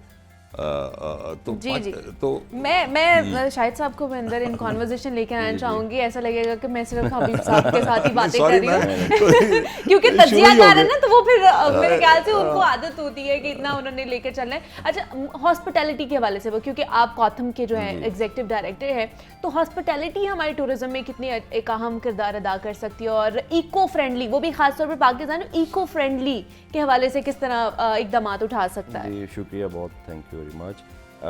देखें, tourism and hospitality go side by side, दोनों इंटर रिलेटेड हैं। जी जी, और अगर आपका टूरिज्म होगा तो फिर आपको हॉस्पिटैलिटी की बिल्कुल जरूरत ऐसे ही है। तो हम अपने हिस्से का काम जो है इस तरह कर रहे हैं कि हम अपनी वर्क फोर्स को तैयार कर रहे हैं। जो आपको टूरिज्म, हबीब साहब ने भी बात की, इंटरनेशनल टूरिज्म की हमें ज़रूरत है, डोमेस्टिक भी है। जब इंटरनेशनल टूरिज्म का इन्फ्लक्स बढ़ेगा तो आपको वर्क फोर्स की ज़रूरत पड़ेगी, आपको ह्यूमन रिसोर्स की ज़रूरत पड़ेगी, आपको अकोमोडेशंस की ज़रूरत पड़ेगी, रेस्टोरेंट्स की ज़रूरत पड़ेगी। तो उसके लिए लोग तैयार होने चाहिए। अनफॉर्चुनेटली पाकिस्तान में अभी लोग उस लेवल पे नहीं हैं, तैयार नहीं हैं। हाँ जी। तो हम अपने हिस्से का काम कर रहे हैं। हम कोशिश कर रहे हैं कि हम इंफ्रास्ट्रक्चर को डेवलपमेंट में अपना हिस्सा डालें। अच्छा। हम उसके अंदर अपनी ह्यूमन रिसोर्स को डेवलप करें, लोगों को ट्रेन करें, जो कि हम पिछले 20 साल से कर रहे हैं अल्हम्दुलिल्लाह। और मैं इनकी बात से बिल्कुल इत्तेफाक करूँगा। Sikh tourism, religious tourism is one of the key element we have fortunately in Pakistan, especially in Punjab जी जी, and अनफॉर्चुनेटली इन लाहौर। तो उसको हमें लाने की बहुत अच्छा ज़रूरत है और उस पर काम करने की ज़रूरत है। लोग आना भी चाहते हैं, सिर्फ बात यह है कि हमें अपनी, आपने जिक्र किया एम्बेसीज़ को, हमारे एम्बेसीज़ को इन्वॉल्व करना चाहिए, जो वहाँ पे हमारे अताशीस बैठे हैं जी जी उनको इन्वॉल्व करना चाहिए ताकि वो पाकिस्तान को अच्छा पोर्ट्रे करें। हम लोग यहाँ पे अल्हम्दुलिल्लाह सेफ एंड सिक्योर हैं, लेकिन हमारा इमेज वहाँ पे ऐसे दिखाया जाता है जैसे बहुत ही कोई ख़तरनाक सिचुएशन है। सिक्योरिटी नहीं तो और ये सारी चीजें हाँ बिल्कुल, हमें उनको लाने की ज़रूरत है।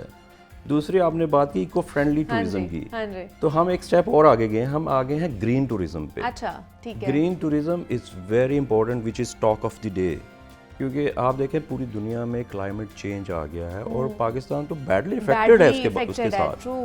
तो हमने अपने तौर पे अपने इंस्टीट्यूशन में उसके ज़रिए हम लोगों को अवेयर कर रहे हैं अपने स्टूडेंट के ज़रिए कि ग्रीन टूरिज्म क्या है। आपने एनर्जी को रिड्यूस करना है, आपने वेस्ट को कंट्रोल करना है, आपने रिसाइकलिंग की तरफ आना है, होटल्स एंड रेस्टोरेंट्स के अंदर फूड को हमने रीयूज़ करना है, उसको वेस्ट को जितना मैक्सिमम आप बचाएं। तो ये सारी चीज़ें जब आप करेंगे तो आपकी इन्वायरमेंट डैमेज नहीं होगी। फिर हमें चाहिए कि हम लोकल प्रोड्यूस की तरफ आएँ, हम इंपोर्ट्स पे कम तवज्जो दें, उससे हमारे दो बेनिफिट होंगे। एक तो लोकल लोग प्रमोट होंगे, उनकी इकॉनमी बेहतर होगी।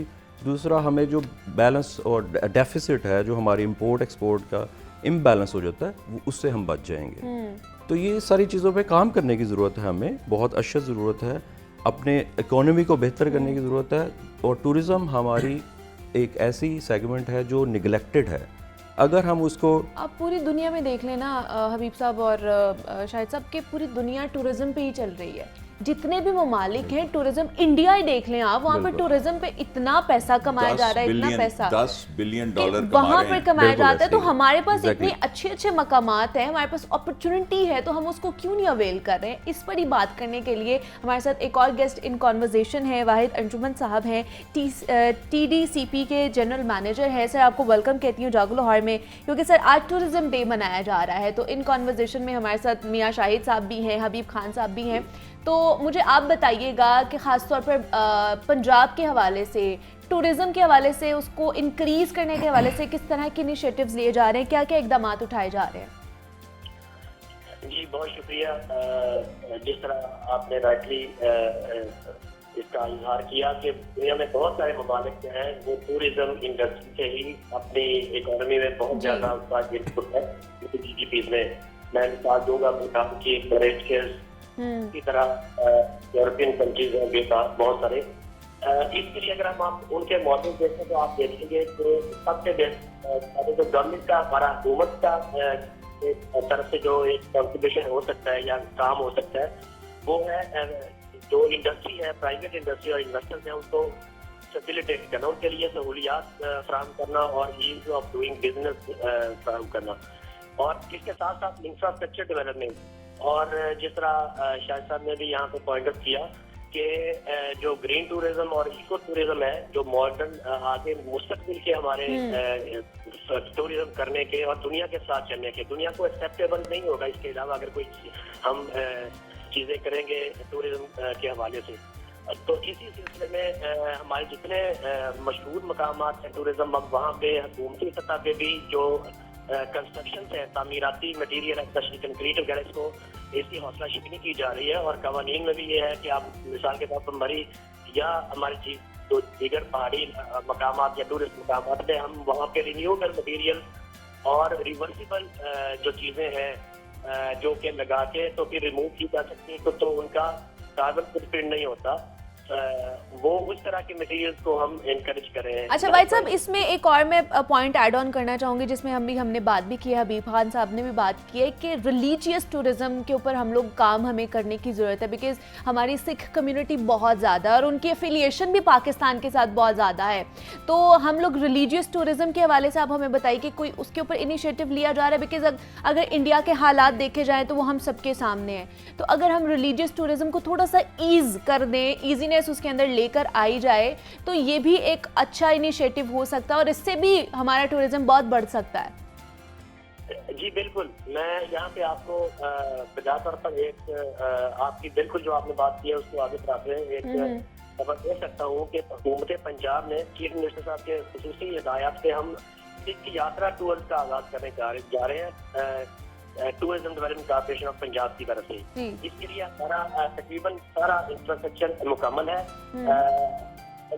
इंटरनेशनली उसकी मार्केटिंग लॉन्च करने जा रहे हैं तो 2 हफ्ते बाद, क्योंकि नवंबर में अभी शायद इसलिए सीजन तो ना कि नवंबर में गुरु नानक देव का जो है जन्मदिन होता है और ननकाना साहब में और दीगर जो हमारे सिखों के मुकद्दस मकामात हैं वहाँ पे बहुत सारी तकरीबात होती हैं और खसूसन इंडिया के अलावा कनाडा, यूनाइटेड स्टेट्स और यूके और दीगर जो मगरबी मार्क में मुकीम सिख हैं वो बड़ी तादाद में यहाँ पे आते हैं। तो उन सब को टैप करने के लिए इस पोटेंशियल को बिल्कुल सर इनिशिएटिव आप ले रहे हैं, लेकिन मैं ये भी आपको थोड़ा सा सजेस्ट करना चाहूँगी बिकॉज हमारे साथ जैसे मियाँ महमूद साहब बैठे हुए हैं, शाहिद महमूद साहब बैठे हैं, कोतम के एग्जीक्यूटिव डायरेक्टर हैं, हमारे साथ हबीब खान साहब बैठे हैं, तजियाकार हैं, ये एक्सपर्ट लोग हैं जो फील्ड में काम कर रहे हैं। तो आप इन लोगों की भी खिदमात ले सकते हैं मेरे ख्याल से जब इस तरह की कोई पॉलिसीज़ या इस तरह की कोई चीज़ें बनाई जाती, खासतौर पर टूरिज्म के हवाले से। जी बेशक, जिस तरह मैंने आगाज में अर्ज किया कि हुकूमत का काम ही प्राइवेट सेक्टर को साथ लेके चलना, उसको प्रमोट करना और उसके लिए ही बिजनेस क्रिएट करना है और इंफ्रास्ट्रक्चर फराहम कर रहे हैं और ऐसे कवानीन और जवाबत बनाना है जिसमें इन्वेस्टर जो है वो इनकरेज हो कि वो इस हॉस्पिटैलिटी टूरिज्म और ट्रैवल इंडस्ट्री को में मजीद अपने प्रोडक्ट्स और आइडियाज लेके आए।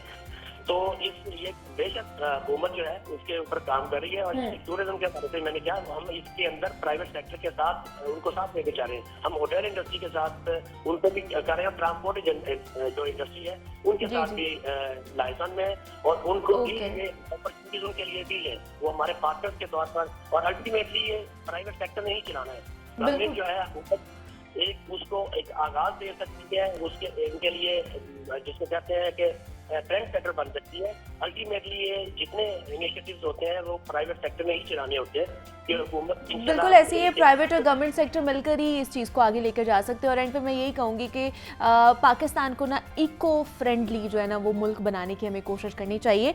वाहिद अर्जुमन साहब हमारे साथ मौजूद थे। वाहिद साहब बहुत शुक्रिया आपके वक्त का कि आपने हुकूमती मौक़िफ़ हमारे साथ शेयर किया है।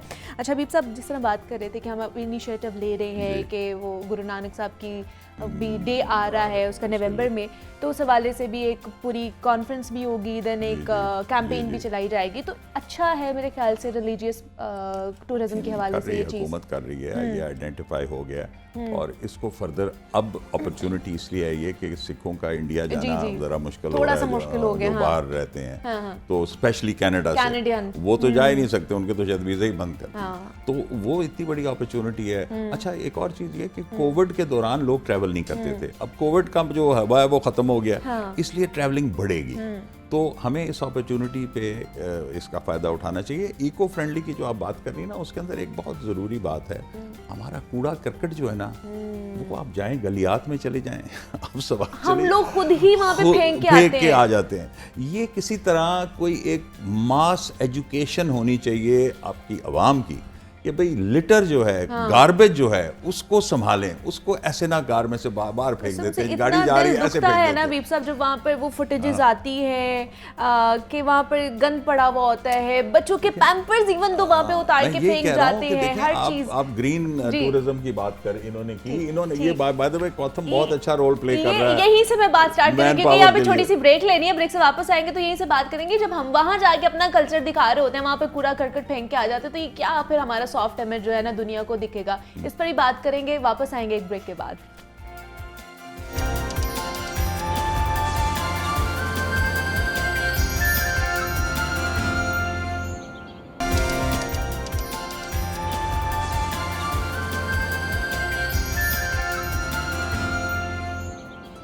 Welcome back to Jaago Lahore जनाब। क्योंकि आज दुनिया भर में वर्ल्ड टूरिज्म डे मनाया जा रहा है तो उस पर हम लोग बात कर रहे हैं। और ब्रेक पर जाने से पहले जिस तरह हमने बात की थी कि जब हम लोग खुद भी जब जाते हैं टूर करने नॉर्दर्न एरियाज़ या कहीं पर भी जाते हैं, इवन दो कि अपनी सड़कों का ही हाल देख लें आप, लाहौर में ही हम लोग जा रहे होते हैं गाड़ी में, खाते हैं हम लोग गाड़ी के अंदर, लेकिन रैपर जो है वो हमने अपने गाड़ी से बाहर फेंकना है, सड़क के ऊपर फेंकना है। और यही सारी सिचुएशन होती है हमारे नॉर्दर्न एरियाज़ की कि वहाँ पर जाते हैं लाखों की तादाद में जो है ना लोग वहाँ पर पहुँचते हैं। लेकिन गंद इतना मचा के आते हैं कि हम खुद शर्मिंदा हो जाते हैं कि ये हम कौम कैसे, हम लोग कैसी कौम है कि हम अपने पाकिस्तान को खुद ही गंदा कर रहे हैं, हम अपने माहौल को खुद ही गंदा कर रहे हैं। तो जब कोई और ये चीज़ देखेगा तो उसके दिमाग में कैसा इमेज बनेगा पाकिस्तान का, इसका भी ख्याल हमें खुद ही रखना है। तो इस पर मैं शाहिद साहब भी बात करना चाहूँगी। शाहिद साहब, इसको किस तरह हम लोग अवेयरनेस दे सकते हैं? हालांकि एलीट लोग भी वहाँ पर मौजूद होते हैं जो गंद मचा के आते हैं, तो उन्हें क्या बंदा कह सकता है, फिर किस तरह अवेयरनेस दें? देखिए, ये तो एक ऐसा काम आप बता रही हैं जिसमें तमाम लोगों को इन्वॉल्व होना पड़ेगा कि हमें एजुकेट करने की ज़रूरत है अपने लोगों को जी। और मैं अपनी बात करूं तो हमने अपने स्टूडेंट्स को इस बारे में एक कैंपेन चलाई पिछले हफ्ते, लास्ट वीक, कि आपने इन्वायरमेंट को कैसे सेव करना है, और उसके ऊपर हमने सेशन करवाए, अवेयरनेस सेशन, क्योंकि हमें ये था कि ये जो स्टूडेंट हमारे हैं, ये बच्चे हैं, इन्होंने कल को प्रोफेशन ज्वाइन करना है, इन्होंने रेस्टोरेंट्स, होटल इंडस्ट्रीज़ में, टूरिज़म के मुख्तलिफ अदारों में इन्होंने काम करना है। तो इनको आज से हम अगर एजुकेट करेंगे तो ये आगे पैगाम को फैलाएंगे। और इसी तरह मैं चाहूँगा कि हमारे दूसरे लोग भी इस तरह की कैंपेन का हिस्सा बने, अवेयर करें कि आपने अपनी जगह को, जो कि हमारा ईमान का हिस्सा भी है कि साफ़ रखना है, उसको आपने गंद नहीं डालना। जिस तरह आपने जिक्र किया कि लोग गाड़ी से चीज़ें फेंक देते हैं, एक तो वो ये है कि इट लुक्स वेरी बैड, वो गंदी लगती है जगह, और दूसरा सबसे जो अहम हिस्सा है वो इन्वायरमेंट डैमेज होती है। जब इन्वायरमेंट डैमेज होगी तो हमारी वही क्लाइमेट पे अफेक्ट आएगा। तो हमें अपने इन लोगों को अवेयर करने की ज़रूरत है। अवेयरनेस के लिए सब लोगों को इसमें हिस्सा डालना पड़ेगा, किसी एक बंदे का काम नहीं है। ये मेरा ख्याल है घर से शुरू होना चाहिए कि आप पहले अपने बच्चों को एजुकेट करें, वो आगे जब फैलाएंगे तो ये पैगाम फिर आहिस्ता आहिस्ता बढ़ता जाएगा। और ये बहुत ज़रूरी है हमारे लिए ये इतना ज़रूरी है कि जब हम लोग खुद बाहर जाते हैं तो हम देखते हैं कि कोई बंदा, हम लोग ही पाकिस्तानी जब बाहर जाते हैं तो बिल्कुल भी हिम्मत नहीं करते कि वो चीज़ फेंक दें। हमसे वही अच्छा लोग होते हैं, सिविलियन नहीं वहाँ पे कोई होता। अच्छे बच्चे बन के हम लोग लाइनों में भी लगे हुए और होते हैं। अपने शहर में, अपने घर में, अपनी गली में हम बिला झिझक चीज़ें फेंक देते हैं। एग्जैक्टली। क्योंकि यहाँ उनको पता नहीं क्या कोई लिबर्टी फील होती है ये फेंक के।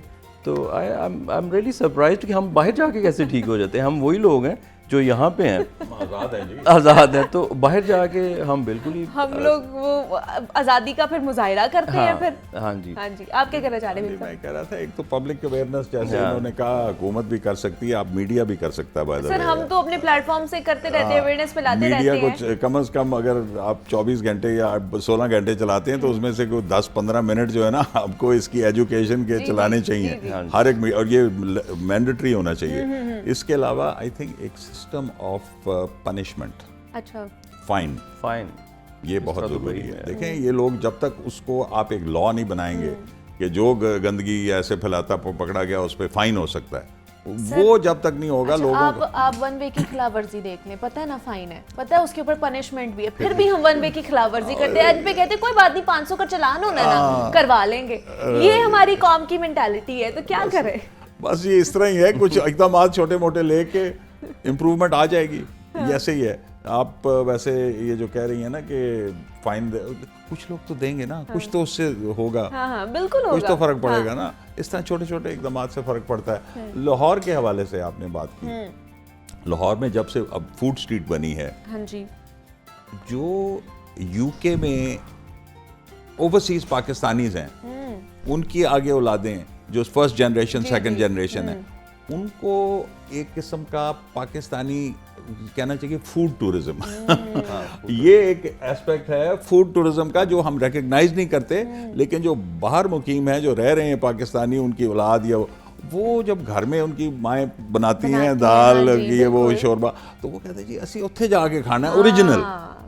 तो लोगों को जो बाहर पाकिस्तानी, ओवरसीज पाकिस्तानी हैं, और बहुत काफ़ी तादाद ज़्यादा है उनकी, मिलियंस में हैं, वो काफ़ी उनको होता है कि यार ऐसी जाना है लाहौर, एक तो साइट सीइंग करनी है, ये उसके अलावा खाने हैं वहाँ। तो एक हमें पाकिस्तानी फूड टूरिज्म जो है उसके हवाले से भी कौथम ने बड़ा काम किया जी है। जी बहुत, और अभी भी कर रहा है माशाल्लाह, सिर्फ पाकिस्तान में इंटरनेशनली भी कर रहा है। हम लोग देखें फूड टूरिज़म की आपने बात की तो हम मेरा ख्याल है कि लाहौर जो है वो फूड कैपिटल ऑफ पाकिस्तान है। exactly. तो इसको हमें डिक्लेयर करने की ज़रूरत है। हम अपने तौर पे तो कहते हैं, लेकिन करना लेकिन चाहिए। इसको as a government campaign, level as a पे campaign। इसको एज ए कैंपेन हिस्सा बनाना चाहिए कि लाहौर को डिक्लेयर करें as a food capital of Pakistan. सही। और दूसरा हम अपने कौथम की अगर बात करें, हमने जो काम कर रहे हैं, मैं उसको जिक्र ज़रूर करना चाहूँगा कि हम हर साल दुनिया भर से मुख्तलिफ शेफ्स को पाकिस्तान लेके आते हैं फॉर कुकिंग कॉम्पिटिशन्स। अच्छा, और क्या उससे बात है। उससे देखें हम कोशिश कर रहे हैं कि लोग किसी भी हवाले से आएँ तो आएँ ज़रूर पाकिस्तान। और हमारा एक जो कलरी का और फूड का जो एक इमेज है वो दुनिया भर में जाए, क्योंकि पाकिस्तान की कुजीन जो है वो इंडियन कुजीन से डिफरेंट है। कुजीन हमारी है, क्रेडिट क्रेडिट Credit है। India और ले जाते हैं, हाँ, जब हर आप चीज़ बाहर बना जाते के। हैं तो हर जगह आपको इंडियन रेस्टोरेंट्स नजर आते हैं। हालांकि सारा कुजीन तो हमारी है। हमारी है, कुजीन हाँ। है, तो हम चाहते हैं कि हमारी कुजीन रजिस्टर्ड हो बाहर, हमें भी लोग जाने माने। जी। तो हम इसी तरह लास्ट ईयर उससे पिछले साल की तरह इस साल फरवरी में हम वर्ल्ड कुकिंग कंपटीशन, जिसको हम कलरी cooking कंपटीशन competition कहते कहते हैं, हैं। पाकिस्तान सही। इंटरनेशनल कलरी कंपटीशन, वो हम करवा रहे हैं और वो 12 और 13 और 14 फरवरी को लाहौर में हो रहा है। और दुनिया भर से हम इन चाहेंगे 2024 हो रहा है ना? जी, ठीक है। 2024 हो रहा आने है, हर वाला साल सी- होता है। ठीक है। तो उससे उम्मीद है कि बहुत ज़्यादा आहिस्ता आहिस्ता ये लेगेसी आगे बढ़ेगी और ये एक ऐसा चीज़ एस्टेब्लिश हो जाएगी कि लोग खाने के लिए पाकिस्तान आएंगे। यार वैसे फूड टूरिज्म तो बड़ा एक नीश एस्पेक्ट है।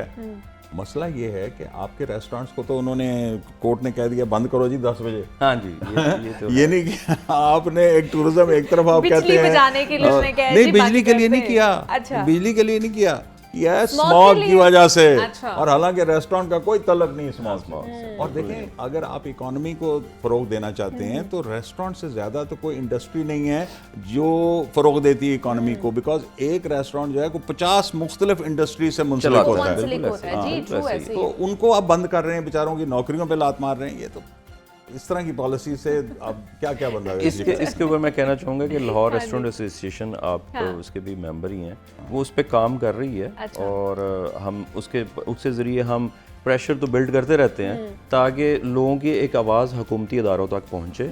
और इस तरह की जो हाँ पॉलिसीज जी, है ना, उनका उसको जो रिवाइज उनको किया जाए। अच्छे तरीके से जो बनाया जाए, लोगों को, स्टेक होल्डर्स को खासतौर पर उनकी मुशावरत के साथ इन चीज़ों की इम्प्लीमेंट कराई जाए। एंड पे क्या मैसेज देना चाहेंगे लास्ट पे? देखें जी, मैं मैसेज यही दूंगा कि पाकिस्तान में आपने बिल्कुल सही निशानदेही की कि बहुत पोटेंशियल जी है, बेशक, ट्रू। और जो उसके अंदर कबाते हैं वो भी आपने मेंशन कर दी, ठीक है। अब ये है कि हुकूमत को चाहिए कि ये जो religious tourism aspect, food tourism aspect, इन चीज़ों पे फोकस करे, वीज़े देना आसान करे और जो पोटेंशियल है उसको फुली रियलाइज़ करें। इस वक्त हमारे $800 मिलियन अगर आ रहा है फॉरेन टूरिज्म से, तो ये आसानी से 2 बिलियन 3 बिलियन पे जा सकता है।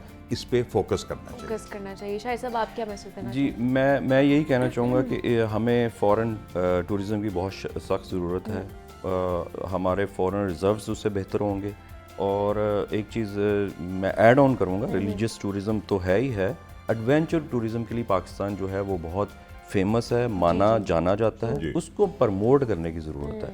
और अगर हम एडवेंचर टूरिज़म को भी एक अच्छा सेगमेंट बनाने में कामयाब हो गए तो मेरा ख्याल पाकिस्तान जन्नत है उन लोगों के लिए, and they will come to Pakistan. बेशक बेशक ऐसे ही। हबीब खान साहब हमारे साथ मौजूद है, तज्ज़ियाकार हैं। मियां शाहिद महमूद साहब हमारे साथ मौजूद थे, कौथम के एग्जीक्यूटिव डायरेक्टर हैं। सर बहुत शुक्रिया आपका भी, शाहिद साहब और हबीब साहब आपका, कि आप दोनों यहाँ पर आए। टूरिज़म डे आज हम लोग मना रहे थे और उस पर थोड़ी सी एडवांटेजेस भी हैं हमारे यहाँ पर, डिसएडवांटेजेस भी हैं। दोनों एस्पेक्ट्स को हमने जानने की कोशिश की है, परखने की कोशिश की है किस तरह बेहतर किया जा सकता है। यहाँ पर एक छोटी सी ब्रेक लेते हैं और मिलते हैं इस ब्रेक के बाद।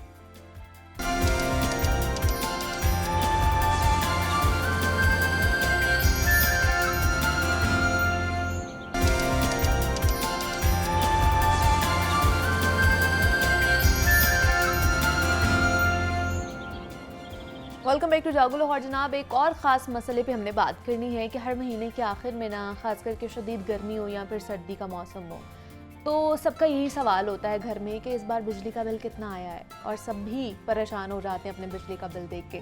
और पाकिस्तान में रोज़ बरोज़ महंगी होती हुई बिजली से हर कोई परेशान है, और हर महीने आमदन से ज़ायद बिलों ने हमें ये सोचने पर भी मजबूर कर दिया है कि किस तरह हम अपने बिजली के जो बिल हैं उनको कम करके ऐसा कर सकते हैं कि हम जितनी बिजली इस्तेमाल करें उतना ही बिल आए, या फिर ऐसी कौन सी टेक्नोलॉजी का इस्तेमाल करें कि जिससे हमारे बिलों में नुमाया कमी हो। और ऐसे और से बहुत से सवालात हैं जिनके आज हमने जवाब लेने हैं। मतलब कहा जाता है ना कि घर में टोटके किए जाते हैं कि अपनी स्किन को जवान रखने के लिए, बालों के हवाले से, लेकिन बिजली के हवाले से किस तरह के हमें टोटके अपनाने चाहिए, कि कितनी कंज्यूम करनी चाहिए, किस टाइम पे हमें करनी चाहिए, कौन कौन सी ऐसी चीज़ें हैं, अप्लाइंसेस हैं जिनके अंदर जो है ना ऑलरेडी ऐसी चीज़ें मौजूद होती हैं जो बिजली को कम कंज्यूम करती हैं। हुकूमत को इस हवाले से क्या क्या इनिशिएटिव लेने की ज़रूरत है, इस पर आज हमने बात करनी है। हमारे साथ इन स्टूडियोज़ में मौजूद है हबीब खान साहब हैं, तज्जियाकार हैं, जिससे आप पहले भी मुलाकात कर चुके हैं। सर, आपको दोबारा से वेलकम कहते हैं एक और नए टॉपिक के ऊपर। और हमें जावेद आरिफ साहब ने भी ज्वाइन किया है, जो कि रिटायर्ड सिविल सर्विसेज हैं, वापडा के डीजी ऑडिट भी रह चुके हैं। सर, आपको भी मैं वेलकम कहती हूँ जागो लाहौर में। कैसे हैं आप? जावेद, सबसे पहले आप ही से स्टार्ट करना चाहूँगी। बिजली के बिलों ने सबको परेशान करके रखा है, इस वक्त हर कोई परेशान है। क्या कहेंगे, किस तरह हमें अपने इसको मैनेज करना चाहिए, घर की चीज़ों को, कि बिजली कंज्यूम भी कम हो और बिल भी कम आए हमें? Actually the bill is related to the use of electricity, ठीक है ना जी। जितना आप कम करेंगे फ़र्क तो पड़ता है। अच्छा। लेकिन कुछ यहाँ पे ऐसी चीज़ें हैं, for example insulation is one thing जो हमारे मुल्क में कभी भी इस्तेमाल ही नहीं हुई। दीवारों की इंसुलेशन, छत की insulation, we do not spend a single penny on the insulation of a house, although we spend लाखों रुपया, करोड़ों रुपया मार्बल और ग्रेनाइट पे। बात बता रहे हैं आप, ये बहुत ज़रूरी बात इन्होंने की। वो हम नहीं करते। एक दफ़ा वन टाइम यूज़ है, वन टाइम एक्सपेंडिचर है, और इसका बेनिफिट सारी जिंदगी है, सारी उम्र जिंदगी है। देखो जी, यूरोप के अंदर अब ठंड होती है तो हीटिंग जब होती है वहाँ पे, तो no house is without any kind of insulation, it has to have insulation, क्योंकि उनकी दीवारें तो लकड़ी की भी होती हैं जी, and yet they have to use insulation. तो इसमें अगर मैं कुछ कहूँ, हमारी जो कंस्ट्रक्शन के लिए जब घर बनाने की इजाज़त मिलती है, आप एक नक्शा पेश करते हैं, वो बस देख लेते हैं जी साइज ये है, हाइट ये है, फलाना ये, उसके अंदर बिल्डिंग कोड्स के हवाले से कोई ऐसी चीज़ जो जावेद साहब ने पॉइंट आउट की है नहीं है। आई थिंक ये गवर्नमेंट की जिम्मेदारी है कि बिल्डिंग कोड्स के अंदर ये रेगुलेट कराएं कि जी जो भी घर बनेगा उसकी छत इंसुलेट, क्योंकि सबसे ज़्यादा हीट शायद जी सबसे छत ऊपर वाली स्टोरी से तो ऊपर छत से आएगी, बाकी हर कमरे में जो आपकी एक्सपोज्ड है इलाका, आपके घर का दीवार जो एक्सपोज्ड है, जिसमें खिड़की लगी हुई है, that wall has to be should be insulated. लेकिन जावेद साहब ये तो जरा लॉन्ग टर्म चीज है ना, जी बिल्कुल, ये पॉलिसी शॉर्ट टर्म के अंदर घर में मतलब अगर जो पीक आवर्स हैं उनमें कौन कौन सी चीजें हमें इस्तेमाल नहीं करनी चाहिए जिसकी वजह से सोलन जी पीक आवर में तो एसी तो बिल्कुल इस्तेमाल नहीं करना चाहिए, हालांकि शाम से पहले चला के बंद करें एसी 4 घंटे के लिए, ठीक है, हो सकता है, क्योंकि शाम से ही डिमांड उसकी बढ़ जाती। ठीक है। अच्छा, पीक आवर्स आजकल क्या चल रहे हैं? इनमें भी मेरा ख्याल है जी 6 बजे से 11 बजे तक रात को, 6 से 11 बजे 6 to 11। ठीक है। एक तो एसी नहीं चलाना, इसके अलावा क्या क्या? वॉशिंग मशीन नहीं चला रही। वो अपने घर में तो हम यही कोशिश करते हैं कि यार वॉशिंग मशीन उस वक्त मत चलाओ, सुबह चला लो या किसी और वक्त चला लो, but not at that time. और इस्त्री भी मेरे ख्याल से, इस्त्री तो बहुत बड़ी गजलर है और उसको जो है वो भी सुबह ही चलाना चाहिए। ठीक है। और घर में जो मोटर होती है हमारी, वो पंपिंग, देखो जी पंपिंग भी या जो कुछ एज फार एज पॉसिबल ये हैवी लोड जो है हमें अवॉइड करने चाहिए, उससे फ़र्क तो डेफिनेटली पड़ेगा। लेकिन फिर भी आप देखें घर के अगर 1500-1800 यूनिट बिल आ रहा है ना, तो उसमें 300-400 ऑफ पीक ज़रूर आ जाता है। मतलब जितनी भी हैवी अप्लाइंसेज हैं हमारी घर की, उनको इन पीक आवर्स में ख़ास तौर पर नहीं इस्तेमाल करना चाहिए। तो हबीब साहब आप क्या कहेंगे? मतलब अब तो चले सर्दी आ गया, अब इतना नहीं आएगा, तो नहीं लेकिन आएगा, और लेकिन कौन कौन सी चीज़ें हैं जिसकी वजह से आपको लगता है कि हम लोग इसको शायद कम कर सकते हैं अपने बिलों को खास तौर पर? देखें जी, आई थिंक गवर्नमेंट की पॉलिसी में ये आ सकता है कि वो सोलर एनर्जी को प्रमोट करें और एक ख़ास इदारा बनाएं और एक फ़ंड क्रिएट करें बैंकों के थ्रू, उसकी फाइनेंसिंग करें। लेकिन वो महंगा नहीं लगता आपको? अच्छा देखें, सुनते जाएं। गरीब आवाम के लिए लाइट, हाँ जी, बल्ब, जी, एक पंखा, एक फ्रिज, जी, ठीक है, ये आपका 500 वाट यानी आधा किलोवाट, 500 वाट के अंदर 2 सोलर पैनल लगेंगे अच्छा, और आप बैटरी लगाएं, सही, यानी कि ऑफ ग्रिड हो जाएं आप बिजली ना लें वापडा से, ओके, आप अपना self independent of grid unit लगाएं, गवर्नमेंट उनको पैसे दे। ये बाय द वे 50,000 रुपए में लग जाएगा बस ठीक है। ये, लेकिन इसमें ये है कि आप वो नहीं है कि एसी चला लें या आप उसमें तो नहीं लग्जरीज चलेगा, कर लें, obviously, वॉशिंग। हाँ। इसके अंदर ये पंखा चलेगा, लाइट बल्ब चलेगा और फ्रिज भी चल जाएगा, ठीक है, बट बैटरी पे। ये जिस तरह यूपीएस होता है ना, ये वो सिस्टम होगा और आप रात को फिर बैटरी पे इस्तेमाल करें और दिन के वक्त आपको पंखे की ज़रूरत हो या वो आपका सोलर है। और ये गवर्नमेंट को इनकरेज करना चाहिए और एक लोन का प्रोग्राम बनाए, बैंकों को कहें कि जो गरीब लोग हैं जिनके बैंक, और उसकी कोई शरायत होंगे जी, आप बैंक अकाउंट खोलें पहले, क्योंकि फिर आपने लोन को रीपे करना है 5 साल में, है जी। 50,000 जो है ना, 50,000 कोई इतनी बड़ी रकम नहीं है। हर गरीब आदमी को 50,000 रुपए का लोन दे गवर्नमेंट और उनको ये इंस्टॉल करके दे सोलर पैनल्स 500 वाट की, तो इससे भी बड़ा फर्क पड़ेगा। लेकिन ऑन दी अदर हैंड वापडा तो जो बड़े घरों के लिए सोलर है वो भी डिस्करेज कर रहे हैं ना, गवर्नमेंट ही डिस्करेज कर रही है या वापडा ही डिस्करेज कर रही है, तो फिर इसको किस तरह, इस खासतौर पर इंडस्ट्री को किस तरह अरूज मिलेगा या बूस्ट मिलेगा? अच्छा, दूसरा मैं ये भी पूछना चाहूंगी मीर साहब कि गवर्नमेंट कह रही है बिजली बहुत ज़्यादा महंगी है, बाहर से मंगवाई जाती हैं चीज़ें, इस हवाले से तो क्या हम खुद नहीं बिजली पैदा कर सकते हैं? हमारे पास सस्ते ज़राए तवानाई नहीं है? बहुत हैं जी हमारे पास। फिर क्यों नहीं हम कर रहे हैं ये चीज़ें? ये सोलर के अलावा, विंड के अलावा हमारे पास हाइड्रो रिसोर्स है, बिल्कुल, तो सारा नॉर्दर्न एरिया नहीं, ऑयल तो इम्पोर्टेड है, हाँ कोयले से लोकल को, लेकिन इन्होंने प्लांट जो, अच्छा देखिए सारी पॉलिसी की बात है। अब हमने ज्यादातर, हमारे पास 40,000 मेगावाट अगर इंस्टॉल्ड है तो उसमें से ज्यादातर जो प्लांट्स इनके हैं गवर्नमेंट के अपने, वो तो इम्पोर्टेड फ्यूल पे लगे हुए हैं। और यहाँ तक के जो साहिवाल में एक प्लांट लगाया है कोल का, वो भी इम्पोर्टेड कोल पे लगाया हुआ है। तो ये इनकी जो, मांगते तो नहीं कहना चाहिए, लेकिन ये जो मिस प्लानिंग है यानी कि पॉलिसी की, वो गलत थी। इनको चाहिए था कि पहले दिन से हाइड्रो रिसोर्स को डेवलप करते और अपनी जो रिसोर्स है उससे बिजली पैदा करता कि आपको फॉरेन एक्सचेंज की ज़रूरत ही ना पड़ती फिर, ठीक है। अभी भी वैसे आपका जो पावर सेक्टर है उसके अंदर ज़्यादातर मसला जो है वो चोरी का है और मिसमैनेजमेंट का है। ये चीज़ें अगर, और अपने अखराजात जो हैं वो कम कर दें। अब आप जावेद साहब ऑडिट के डीजी रहे ना वापडा में, डीजी ऑडिट रहे हैं, तो आपने कोई डेटा देखें, जब आपके पास पता तो चले कि बिजली की कॉस्ट क्या है, वाकई इतनी महंगी बिजली है कि नहीं है कि सिर्फ आवाम को ही लूटा जा रहा है। बात देखिए, बात यही है कि हमारे मुल्क में जो डेटा है ना, हाँ जी, हर आदमी, हर ऑर्गेनाइजेशन, हर ऑफिस प्रॉपर्ली बड़ा संभाल के रखता है। अच्छा, और किसी को, पब्लिक को नहीं पता होता, हालांकि पब्लिक प्रॉपर्टी कहा जाता है इसको, unless we know what is the data, how can we analyze that data? Analyse हो ही नहीं सकता अगर पता ना हो है क्या जी।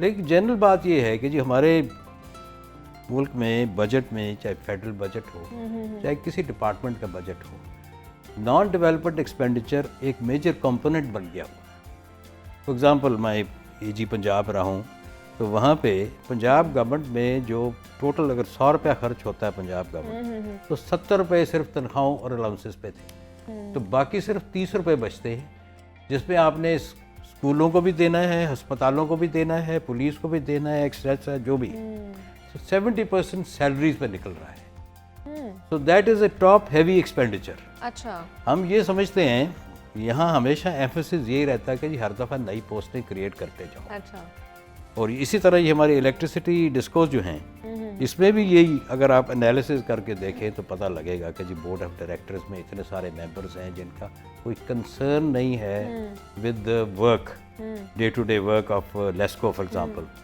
लेकिन वो मेंबर्स ऑफ द बोर्ड हैं, उनकी पर्क्स एंड प्रिविलेजेस हैं। अगर बहुत से खर्चे वो कम हो जाएंगे तो डेफिनेटली मैं कहता हूँ 1 या 2 रुपये 5 रुपये भी कम हो सकता है। अच्छा, लेकिन to begin with. देखिए ना जो रिटायर्ड भी हो जाते हैं सर्विस से, जो चले भी जाते हैं, फिर भी उन्हें पर्क्स एंड वो वैसी ही रहती हैं, उन्हें फ्री यूनिट्स दिए जाते हैं, वो अशराफिया में ही मैं तो उन्हें गिनूंगी कि उन्हें वो सारी चीजें वैसे ही प्रोवाइड की जाती है। तो ये कितना इम्पैक्ट करती है? एक तो चले आप सर्विस में हैं, लेकिन सर्विस से जब चले भी जाते तब भी आपको फ्री में हर चीज मिल रही है जी बिल्कुल। उसका बोझ भी तो हमारे ऊपर एक आम सारिफ के ऊपर आ रहा है। जी बिल्कुल, नॉर्मल यही होता है कि जिस डिपार्टमेंट में आप काम करते हैं उसकी जो भी फैसिलिटी वो दे रही है लोगों को उनको भी फ्री मिलती है। फॉर एग्जांपल रेलवे में सर्वेंट्स हैं, उनको फ्री पासेस मिलते हैं जी। चाहे ग्रेड 1 का हो या ग्रेड 22 का हो, लेकिन एक नंबर ऑफ पासेस होते हैं, नॉट अनलिमिटेड कि साल में 2 पास 3 पास आपको दे दिए। अच्छा। आप जितना भी ट्रैवल करना चाहेंगे आपने। लेकिन वापडा में इट्स ए रेगुलर फीचर कि एवरी मंथ आप उनको जो भी उनकी इंटाइटलमेंट है उसके हिसाब से दे रहे हैं। तो ये चीजें जो है गवर्नमेंट को अपने एक्सपेंडिचर कट करने पड़ेंगे ना। देखिए आफ्टर ऑल पैसे कौन दे रहा है? आवाम दे रही है। और किस बेसिस पे दे रही है ये नहीं पता। उन लोगों के भी पैसे आवाम दे रही है जो वो लोग कंज्यूम कर रहे हैं बिजली। जी हाँ बिल्कुल। डेटा आपके पास है नहीं है कि भाई बिजली की कॉस्ट क्या है। अब तो ये है कि आपको मुफ्त बिजली मिल रही है। ये तरबेला, मंगला, गाजीपुर होता है, ये मुफ्त बिजली है जो सिस्टम में आ रही। हाँ मुफ्त है ना, 2-3 रुपए की हम तो इसका भी पैसे, हम तो इसके भी पैसे दे रहे हैं ना आप पैसे। जब आपको गवर्नमेंट का सिस्टम जो है और इन्होंने डिवाइड कर दिया ना, अब एनटीडीसी और सीपीपी जो बन गया है, जो ऑर्गेनाइजेशन जिन सारी बिजली लेते हैं फिर आगे देते हैं। आज बहुत बड़े बड़े इंकशाफात हुए हमारे लिए तो मैं मतलब कि इनसे भी हमें फ्री बिजली मिल रही है लेकिन हम उसके भी पैसे दे रहे हैं। अच्छा, दूसरा ये बड़ा सुनने को मिलता है, जावेद साहब आपसे भी इससे बारे में पूछा जाए, फ्यूल प्राइस एडजस्टमेंट में हर दफा इंक्रीज कर दिए जाते हैं। ये तो हमें समझ कॉमन तो ये क्या है क्या कोई समझाए? क्योंकि देखिए जब एक टैरिफ जो भी है, अगर 50 रुपए आजकल टैरिफ है, अच्छा, तो वी अज्यूम कि फ्यूल प्राइस उसमें आ चुकी है। अच्छा, तो जब आ चुकी है तो फिर दोबारा फ्यूल प्राइस क्या है? वही तो पूछ रही, क्या है ये? लेकिन नोबडी टेल्स कि क्या है। आप किसी से पूछ ले, नेपरा से पूछ ले, जगह टैक्स नेपरा से पूछ ले, वाटर एंड पावर मिनिस्ट्री से पूछ ले। रेडियो का भी टैक्स हमने देना है उसके अंदर ही कि रेडियो आप सुन रहे हैं नहीं सुन रहे हैं, वो भी आप टीवी फी 35 रुपए अभी तक लगी है। इसका ऑडिट होना पड़ेगा। इस सारा जो टैरिफ है ये बिल्कुल इस वक्त गलत है, इसलिए कि इतनी कॉस्ट बिजली की है ही नहीं है। और मेरी जो इन्फॉर्मेशन है, आई कुड बी रॉन्ग, लेकिन इन्फॉर्मेशन है मेरी कि जो इनको बिजली, ये जो डिस्कोज हैं जो बिजली खरीदते हैं और फिर आगे बेचते हैं, उनको वापडा बिजली दे रही है 19 रुपए या 20 रुपए। अच्छा। वो आगे 43 रुपए की बेच रहे हैं और 43 के ऊपर जब टैक्स लगाते हैं तो 60 रुपए की यूनिट बन जाता है। अब देखें 19-20 रुपए की चीज़ 60 रुपए पे बेचना तो कोई इसमें, या डबल करके भी बेचना, ये खर्चे किस लिए किए हुए हैं? क्यों इतने ज़्यादा महंगे? भाई 19 रुपए की चीज़ है तो आप 25 रुपए की बेच दें यूनिट, बिल्कुल ऐसे कर लें। और वो भी 19 क्यों है, उस पर भी ऑडिट किया जाए ना। क्योंकि आपके 10,000 मेगावाट तो मुफ्त है। ये जो तरबेला से बिजली, मंगला से बिजली, गाजी बरोथा से बिजली और हाइडल प्रोजेक्ट्स की जो बिजली है वो मुफ्त आ रही है सिस्टम के अंदर। वो इनको आदत है कि जी मुफ्त, सारी चीज़ें ही मुफ्त हों। अब सारी चीज़ें तो मुफ्त नहीं हो सकती। लेकिन आवाम को तो नहीं ना देना मुफ्त में, ना ही आवाम को रिलीफ देना है। फ़ायदा फिर ये तो खुद में ही सारी चीज़ें जो है ना वो हड़प करते जा रहे हैं। तो आवाम को भी थोड़ा सा रिलीफ देने की कोशिश करें। और खुदारा हिदायत आपसे यही है, हिदायत भी करेंगे और रिक्वेस्ट भी आपसे यही करेंगे कि जनाब आवाम के बारे में सोचें। आवाम बेचारी बहुत परेशान है, खासतौर पर बिजली के बिलों के हवाले से। हमारे साथ जावेद आरिफ साहब मौजूद है। सर बहुत शुक्रिया आपके वक्त का कि आप यहाँ पर आए। और हबीब खान साहब भी हमारे साथ मौजूद है। हबीब साहब आपका भी बेहद शुक्रिया कि आप यहाँ पर आए और बिजली के हवाले से, चीप इलेक्ट्रिसिटी के हवाले से कि कौन कौन सी ऐसी चीज़ें हैं घर में जिनको पीक आवर्स में यूज़ नहीं करना चाहिए और किस तरह आप अपनी जो बिजली के बिल हैं उनको कम कर सकते हैं, उस पर बात की है। मुझे इजाज़त दीजिए, अपना ख्याल रखिएगा। अल्लाह हाफ़िज़।